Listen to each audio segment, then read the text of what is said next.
예, 감사합니다. 우리 구역 공부 잠시 하겠습니다. 6과 산상 보은입니다.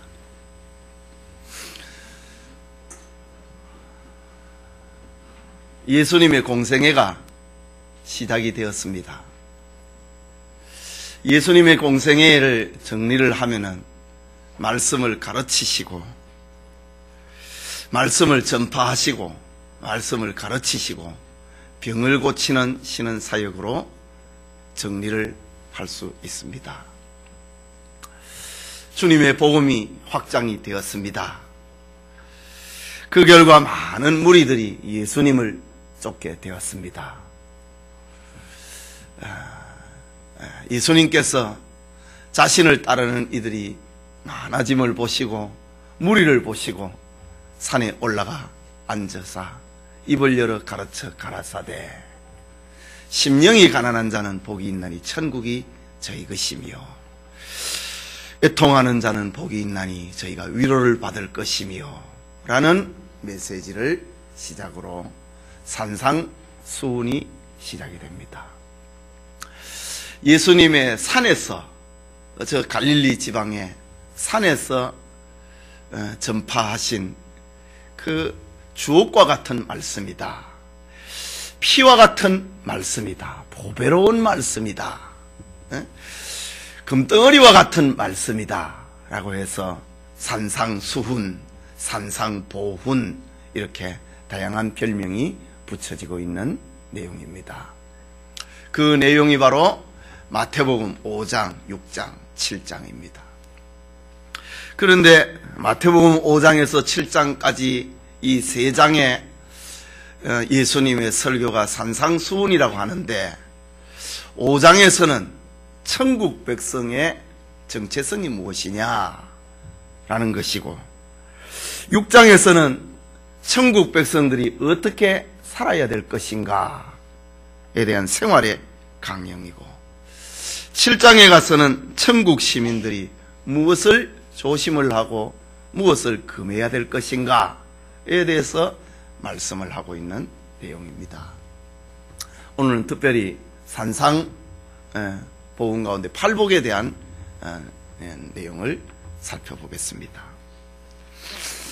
8가지의 복의 내용이다 라고 해서 팔복이라고 합니다. 그런데 이 팔복에 대해서 다양하게 이렇게 연구를 하고 또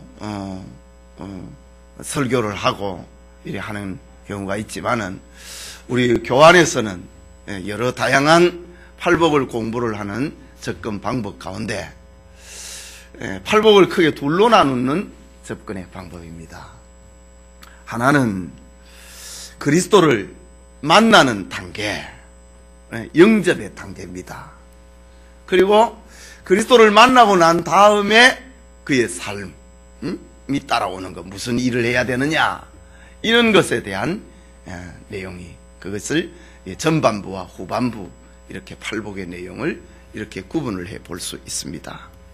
좀 자세하게 살펴보면은 첫 번째로 심령이 가난한 자는 복이 있나니 천국이 저희 것입니다 라고 합니다. 그런데 가난한 사람이 복이 있다는 말 세상에 그런 말은 안 통하지요. 어떻게 가난한 사람이 복 있는 사람일 수 있습니까? 네, 그런데 오늘 성경에 보면은 심령이 마음입니다. 심령이 가난한 사람은 복이 있다 라고 합니다. 그렇다면은 마음이 가난하다 이 말이 뭐냐 이거지요. 마음이 뭘 가지질 못해서 가난한 어떤 인간적인 그런 마음인가? 그런 것이 아닙니다. 예수님께서 지금 이 산상수훈 이 팔복의 내용을 많은 사람들이 인간 윤리적인 방법으로 이것을 이해를 하고 해석을 하는 그런 사람들도 있습니다. 그거는 예수님은 이 땅에 오신 목적이 윤리 실천, 윤리 강화를 위해서 오신 분이 아니거든요. 그렇다고 하면 이 팔복의 내용도 철저하게 구원론적인 의미에서 이 내용을 살펴봐야 됩니다. 우리가 인간적인 방법으로 인간 생활, 인간 관계에서 이 팔복을 이해를 하면은 전혀 엉뚱한 해석, 엉뚱한 방향으로 가고 맙니다. 예수님이 뭘 답답해갖고 공자처럼 윤리운동을 이 땅에 하신단 말입니까? 예수님이 이 땅에 오신 목적은 철저하게 죄인 구원을 위해서 오신 것입니다. 그래서 예수님이 하신 말씀도 이런 차원에서 구원론적인, 구속론적인 차원에서 성경을 이해를 하고 오늘 팔복의 내용도 이해를 해야 된다라는 겁니다. 그 첫째로 구원론적인 의미에서 심령이 가난한 사람이 복이 있다라고 합니다. 그렇다면 이 심령이 가난한 것이 무엇이냐 이거지요. 아주 겸손한 사람, 우리 윤리적으로 아주 겸손한 사람 이런 거 있잖아요. 그런 걸 지금 얘기하는 게 아닙니다. 지금 예수님이 말씀하고 있는 심령이 가난한 것은 철저하게 구원론적인 의미에서 예수님만이 채워줄 수 있는 그것을 사모하는 사람입니다. 이거는 하나님과의 관계에서만 하나님의 은혜를 입은 사람만이 가질 수 있는 마음입니다. 세상에 많은 사람들이 살고 있습니다. 많은 사람들이 살고 있고 겸손하고 아주 성격이 부드럽고 온갖 여러 사람들의 어떤 원망과 불평의 내용 그런 걸 다 수용을 해주는 그런 참 그 마음이 넓은 사람들이 우리 주변에도 있잖아요. 지금 그런 걸 얘기를 하는 것이 아니고 구원론적인 의미에서 예수님만이 내 마음을 채워줄 수 있습니다. 주님을 향하여서 갈급해하는 마음, 그게 심령이 가난한 사람입니다. 자, 예수님의 공생애가 시작이 될 때에 얼마나 많은 사람들이 주님을 향하여서 다윗의 자손 예수여 나를 불쌍히 여기소서, 주님만이 나를 불쌍히 여겨줄 수 있다고 하는 그런 가난한 심령을 가지고 있었습니까? 저 수르보니게 여인이 주님을 만났을 때에 내 딸을 좀 고쳐달라고 했습니다. 내 딸이 죽어가게 되는데 내 딸 고쳐달라고 했습니다. 예수님이 그 형편을 다 아시면서 나는 이스라엘의 잃어버린 자 외에 보냄을 받은 적이 없다. 자녀의 떡을 취하여서 개들에게 던지는 법이 없다 라고 합니다. 그때에 수르보니게 여인이 옳습니다. 그렇지만은 개들이라도 주인의 상에서 떨어지는 부스러기를 먹을 수 있지 않습니까? 나에게 그런 부스러기라도 좀 달라라고 했습니다. 예수님이 딸아, 네 믿음이 너를 구원하였다. 가라, 평안히 가라. 네 딸이 병에서 구원을 얻었다. 이런 믿음을 내가 만나보지 못했다. 이거 보십시오. 세상에 많은 사람들이 있지만은 자기의 필요에 대한 목마름이 있습니다. 학생은 선생님을 향한 목마름이 있습니다. 환자는 의사에 대한 목마름이 있습니다. 물질적으로 가난한 사람은 돈을 벌어야 되겠다고 하는 그런 목마름이 있습니다. 다르게 표현하면은 가난이 있다 이거지요. 채우고 싶어 하는 그런 게 있다 이거지요. 지금 그런 정도가 아니고 주님만이 나를 채워줄 수 있다라는 겁니다. 주님만이 나의 병을, 주님만이 내 가정을, 주님만이 내 딸의, 내 아들의 병을 고쳐줄 수 있습니다. 주님만을 사모하는 마음, 그것이 바로 심령이 가난한 마음이다. 이런 것은 주님과의 하나님의 은총을 입지 아니하면 될 수 없는 것입니다. 그러니까 이거는 전혀 그리스도 밖에 있는 사람들에게는 해당되지 않는 말입니다. 그러나 이제 불신자들도 이런 말 자체는 얼마나 아름답습니까? 심령이 가난한 자. 그러니까 심령이 가난하다. 이걸 이제 자기 마음대로 생각을 하는 거지요. 자기 가치 기준에 따라서, 자기 가치 기준에 따라서 심령이 가난한 자는 복이 있나니 천국이 저희 것입니다. 자기 생각대로 이 성경을 해석을 합니다. 그러나 원래 성경은 그런 뜻이 아니고 주님만이 나의 병들음을, 나의 목마름을, 나의 갈증을 채워줄 수 있습니다. 그런 마음을 가진 자에는 만족이 있다. 천국이 저희 것입니다. 라는 그런 말씀입니다. 그러니까 이제 이 첫 번째 3절에 있는 말씀이죠. 마태복음 5장 3절. 심령이 가난한 자는 복이 있나니 천국이 저희 것입니다. 이 말씀을 바로 해석을 해야, 구원론적으로 해석을 해야 그 다음 4절, 5절, 6절 마지막 8복까지 연결이 된다 이거지요. 처음 이 성경이 심령 가난한 이것에 대해서 인간적으로, 윤리적으로, 세상적으로, 도덕적으로 접근을 하게 되면은 그 다음 구절은 다 엉뚱한 구절로, 엉뚱한 해석으로 가버리고 마는 것입니다. 자, 심령이 가난 주님만이 나의 모자람을, 나의 부족함을, 나의 목마름을 채워줄 수 있습니다. 라는 마음을 가지는 사람, 복받았다. 그게 복이지요. 주님만이 나를 채워줄 수 있다. 그게 복 아닙니까? 그게 복 있는 사람입니다. 주님만을 향하여서 나를 불쌍히 여기소서 말할 수 있는 사람, 그 사람이 복받은 사람이라 이거지요. 예수님이 지금 설교를 하고 있습니다. 심령이 가난한 사람은 복이 있나니 천국이 저희 것입니다. 둘째로, 애통하는 자는 복이 있다. 저희가 위로를 받는다. 그러면 이 애통이라고 하는 말이 무엇이겠습니까? 애통이라고 하는 말 자체는 우는 거 아닙니까? 괴로워하는 거 아닙니까? 눈물을 흘리는 거잖아요. 세상에 우러울고 괴로워하고 고통을 당하는 사람을 이 윤리적인 의미에서 이게 해석이 안 된다 이거지요. 그렇다고 하면은 이 애통이 뭐냐 이거지요. 자기의 죄에 대한 눈물입니다.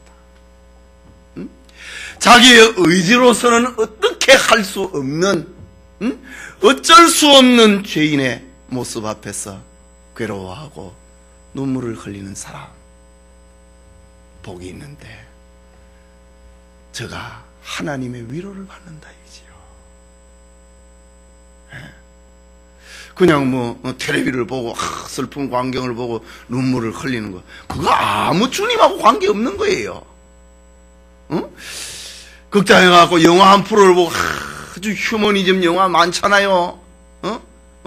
인간의 어떤 가족의 정, 부부간의 사랑, 남녀간의 애정, 형제간의 우애, 이런 다루는 휴머니즘 영화가 있습니다. 우리 다 그런 거 보잖아요. 그리고 또 연속극 보면서 눈물을 줄줄 흘리고 이리 하잖아요. 그거 주님하고는 아무 관계없는 겁니다. 무엇에 대해서 애통해하고 눈물을 흘리고 슬퍼할 때 복 있는 사람인가? 위로를 받는 사람인가? 죄 때문에, 자기의 죄 때문에, 자식의 죄 때문에, 부모의 죄 때문에, 이웃 형제의 죄 때문에 애통을 할 수 있는 사람, 그 사람이 복 있는 사람이다. 휴머니즘 영화를 보고 눈물을 흘렸다 이거지요. 그게 누구한테 위로를 받는단 말입니까? 자기 감정, 자기 스스로 위로밖에 안 되는 거예요. 그러나 정말 죄에 대해서 애통해하고, 내 의지로서는 어쩔 수 없다. 사도 바울처럼 오호라 나는 공고한 사람이로다. 이 사망의 몸에서 누가 나를 건져내랴.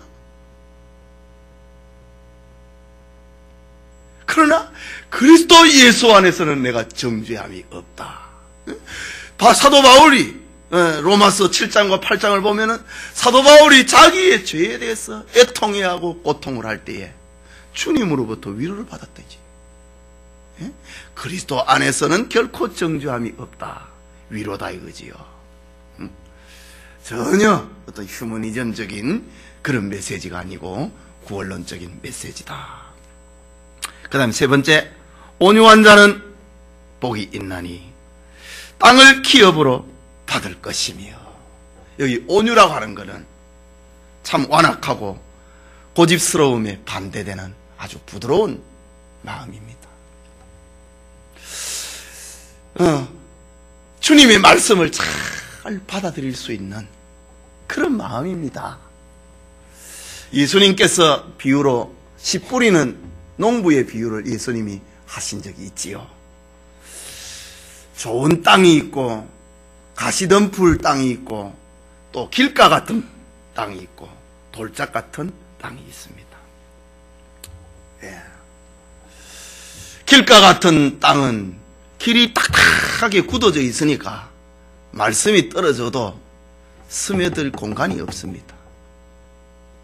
그래서 날아가는 새가 저 밑에 곡식이 있네? 먹어버렸다 이거지. 그 다음에 돌짝 같은 그게 있습니다. 씨앗이 떨어졌는데 자라지 못하는 겁니다. 너무 무거워가지고 자라지 못한다. 가시떨기 같은 밭이 있습니다. 떨어졌는데 잘 자란다 이죠. 자라는데 더 이상 크지를 못하는 겁니다. 가시에 긁혀갖고. 그런데 좋은 땅이 있었다. 좋은 땅에 떨어진 씨앗은 어떻게? 30배, 60배, 100배의 결실을 맺었다.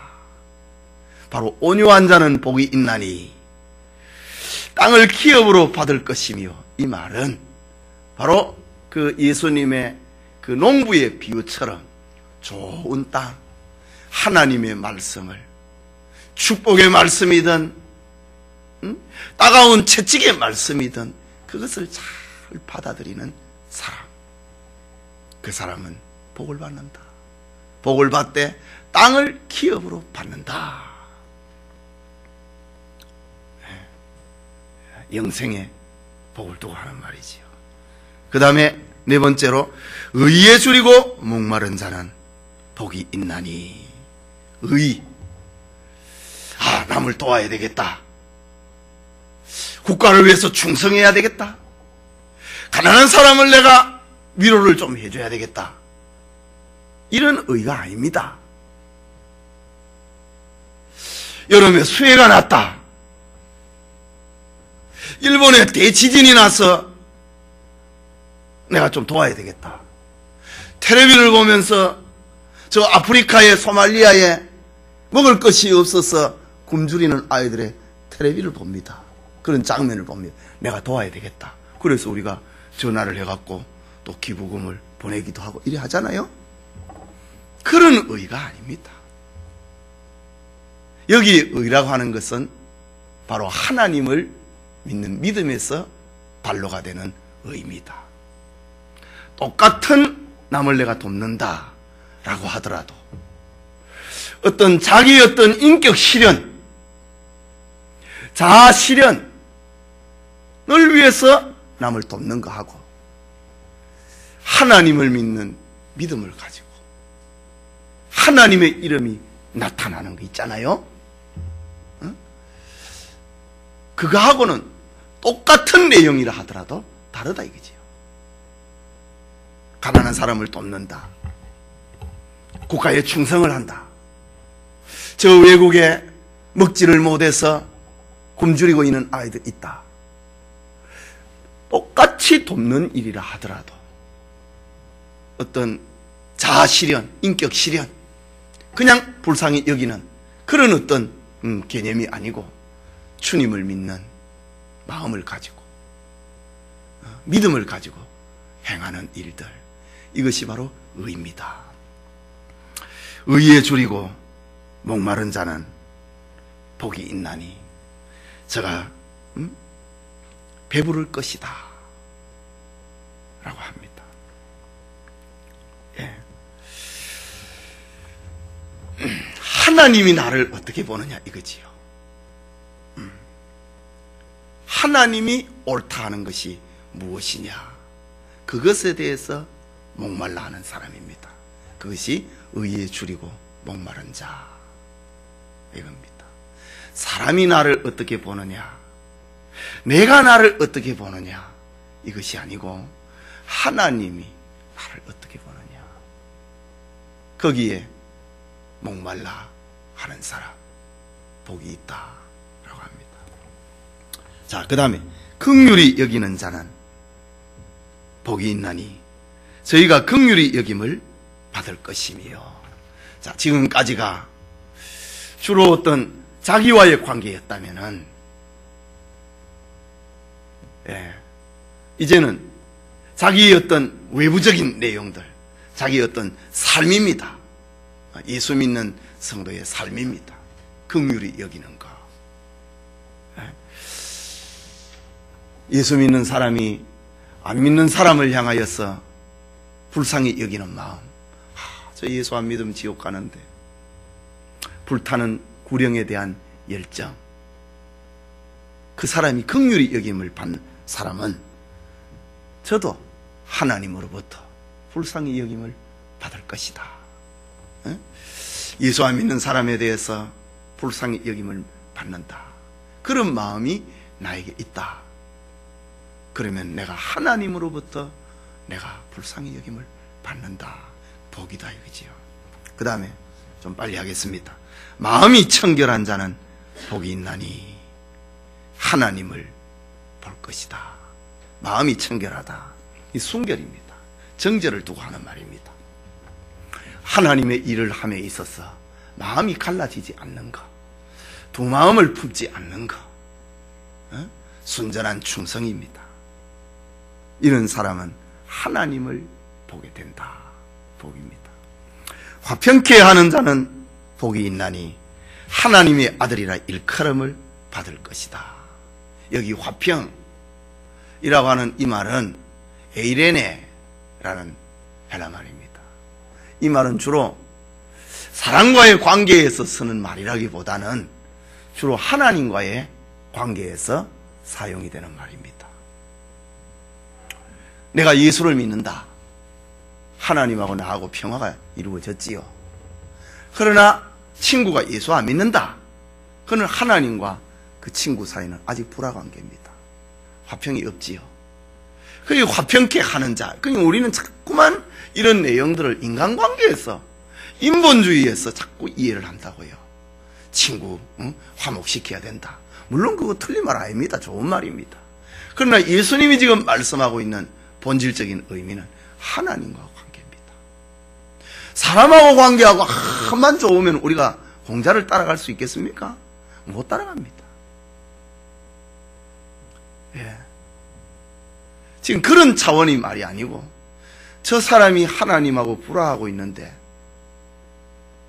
저 사람을 하나님과의 화평관계, 평화관계를 맺어줘야 된다. 전도지요. 예수 잘 믿게 하는 거지요.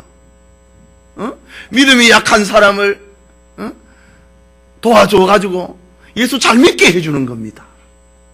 그게 화평케 하는 자다 이거지요. 둘 사이에 싸움이 났는데 중재를 잘하는, 그거는 세상 사람도 할 수 있는 거예요. 그렇잖아요?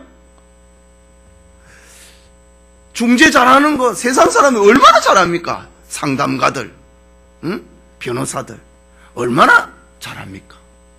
그러나 그거는 세상에서도 할 수 있는 거다 이거지요. 근데 왜 하필이면 예수님께서 화평케 하는 자는 복이 있다고 합니까? 세상 사람들이 못하는 거다 이거지요. 이런 거는. 믿음이 약한 사람을 예수 잘 믿게 만들어주는 거, 그거는 변호사가 하는 일이 아니거든요. 그거는 예수 믿는 사람이 하는 거예요. 그거는 지금 예수 잘 믿고 있는, 예수님의 설교를 듣고 있는 그 사람이 하는 거예요. 잘 도와줘갖고 예수 믿게 만들고 신앙생활 잘하게 만들어. 그게 바로 화평케 하는 자다. 그러니 지금 여기에 있는 이 8가지의 복은 어떤 전혀 세상적인 가치 기준에서 접근을 하려고 그러면은 너 왜 그러냐, 예수님이 그런다 이거지요. 내 뜻은 그 뜻 아니다 이거지. 세상 사람들이 할 수 없는 거, 지금까지 우리가 볼 때 전부 세상 사람들이 할 수 없는 거 아닙니까? 남을 불쌍히 여기고 긍휼히 여기는 거, 그냥 단순하게 어떤 동전 몇 입을 던져주는 그런 개념이 아니고 정말 불쌍히 여기는 마음. 지옥 가면 안 되는데 그런 마음, 그 복이 있다. 화평케 하는 자 역시 마찬가지입니다. 그 다음에 8번째로, 의를 위하여 핍박받는 자는 복이 있나니 천국이 저희 것입니다. 이거는 뭐 그야말로 예수님을 믿는 믿음입니다. 이 땅에 사람들이 국가를 위해서 핍박받을 수 있습니다. 응? 가문을 위해서 핍박을 받을 수도 있습니다. 회사를 위해서 내가 이런 고통 주면 이겨낼 수 있다. 이런 게 있잖아요. 그게 아니고 그런 게 뭐 예수님이 너 복 받은 사람이 그렇게 예수님이 말을 해야 될 이유가 없다 이거지요. 지금 예수님이 말씀하고 계시는 의를 위하여서 핍박받는 자는 복이 있다 라고 했을 때 이 의는 예수님 믿음이다 이거지요. 예수 그분이 우리의 의입니다. 믿음 그것이 의다 이거지요. 믿음을 지키려고 하다가 하나님의 계명을 지키려고 하다가 핍박을 받는 사람 복이 있다. 그 다음에 나오는 말씀 기뻐하고 즐거워하라 하늘에서 너희 상이 크다. 바로 주님의 복음을 위한 순교자의 삶의 내용을 두고 하는 말입니다. 자, 이렇게 우리 팔복의 내용을 살펴보았습니다. 그러니까 이 팔복하고 공자의 내용하고 그 어떤 불경에 있는 내용하고 비슷한 문구가 들어 있을 수는 있을 겁니다. 그렇지만 그 내용은 전혀 다르다 이거죠. 자, 그런 내용이다. 자, 그 다음에 42페이지에 우리 연습 문제 봅시다. 다음 서로 연관된 것끼리 짝을 지어 보세요. 이 팔복을 외워야 이제 연결을 하는데, 심령이 가난한 자는 복이 있나니 천국이 저희 것이며, 그 다음에 애통하는 자는 복이 있나니 저희가 위로를 받을 것이며, 줄 끄세요. 온유한 자는 복이 있나니 저희가 땅을 기업으로 받을 것이며, 의에 줄이고 목마른 자는 복이 있나니 저희가 배부를 것이며, 긍휼히 여기는 자는 복이 있나니 저희가 긍휼히 여김을 받을 것이며. 옆에 연결하는 것도 지금 힘듭니까? 그 다음에 마음이 청결한 자는 복이 있나니 저희가 하나님을 볼 것이며, 화평케 하는 자는 복이 있나니 저희가 하나님의 아들이라 일컬음을 받을 것이며, 의를 위하여 핍박받는 자는 복이 있나니 하늘에 상이 있으리라. 이미 예수를 바르게 영접한 자가 자기 심령의 복 4가지는 무엇인가? 그러니까 이 질문은 그 두 번째 부분 말이지요. 두 번째, 예수 믿고 난 다음에 우리의 삶을 통해서 나타나는 복이 뭐냐? 그런 내용입니다. 긍휼히 여기는 거, 남을 긍휼히 여기는 거지요. 그 다음에 마음이 청결한 거, 주님의 일을 함에 있어서 섞이지 아니하는 거, 충성하는 거. 그 다음에 백지니까 뭐 참 곤란하네. 예, 제가 할게. 화평케 하는 자는 복이 있나니 저희가 하나님의 아들이라 일컬음을 받을 것이며, 그 다음에 의를 위하여 핍박받는 자는 복이 있나니 하늘에 상이 있다. 자, 오늘 이런 교환의 내용입니다. 비슷한 내용이라도 같은 문장이 혹 다른 데서 등장을 한다 하더라도 그 출발과 그 마지막은 전혀 다른 것이다. 철저하게 성경은 구원론적인 목적에서, 의미에서 성경을 읽고 해석을 해야 된다라는 내용입니다. 질문 있습니까?